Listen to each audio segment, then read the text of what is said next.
लघुचाप जनित वर्षारे बाह्य जगतरु विच्छिन्न मालकानगिरी जिल्ला कालीमेला ठारू मोटू जातीय राजपथरे गाड़ी चलाचल ठप होईछि। कन्याश्रम पांगाम पोटेरू नदी पोल उपरे 5 फुट उच्चतार वर्षा जल प्रवाहित हेउछि। गत 2 दिन धरी प्रबलरू अति प्रबल वर्षा हेबारु बेहाल होई पड़िछि मालकानगिरी जिल्ला।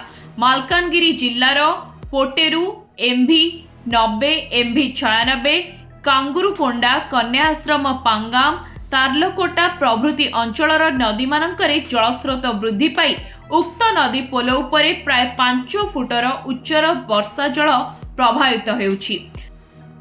मुख्य रास्ता उभय पार्श्वरे बहु जानवाहन अटकी रहिछि। सेहिपरि मालकानगिरी सदर महाकुमारे बस स्टैंड निकट पुराना स्टेट बैंक पछपट बालीसागर साहिरे बसवास करुथुबा जनसाधारण घर भितरे वर्षा जल प्रवाहित हेबारु एहाकु प्रतिवाद करी बस्ती बासिंदा रास्ता रोक करिसेंती।